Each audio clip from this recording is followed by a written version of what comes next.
of green, red roses too. I see them bloom. What is the idea? Well, a few weeks ago, actually it came as I read a book. Which one? Its name is Conversations with God.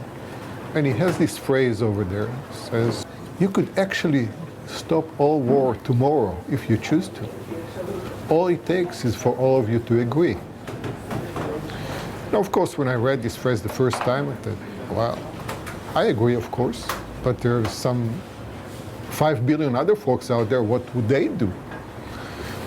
What can you do about it? And I let it go at that. And then, when I read it again, I realized, hey, maybe we can find out.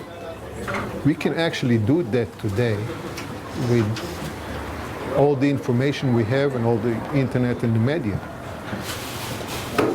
So I sat on it for a little bit and I figured, wow, if there is even the slightest possibility for that to happen, we should give it a go. You cannot stop wars because it's innate in us. It's human nature, isn't it? That way. We take it for granted that it must be. But I think we are at the time we can make a different choice. We can choose to live different. We don't do that anymore. We used to have slaves. We don't do that anymore. We used to treat women as inferior. We don't do that anymore. So we can actually change. And that particular exercise, which is the most cruel, devastating, damaging, unhuman exercise on the face of the earth, maybe we can change that too. And if we can do that, maybe the future on this planet could be different. How would I phrase it? Yeah. War no more. Let's take war off the table. Let's decide that this is no more part of the way we resolve our problems. It doesn't mean we have to agree about everything. It doesn't mean people should be friends all over. It doesn't mean we have to love everyone. It only says war would not be part of the solution anymore. We can find other ways to resolve problems between people.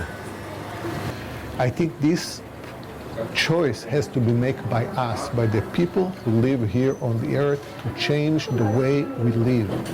So this is aimed at the people. And what I aim to do is to do whatever I can using the media and to reach as many people as possible to support this idea. And we call it security or war or whatever it is. Many people make their living selling weapons and so on and so on. Is that a good enough reason to keep it on? Many people were living on making Kodak films. They don't do that anymore. They found something else to do.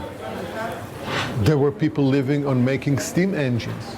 There were people who were living on making carts for horses.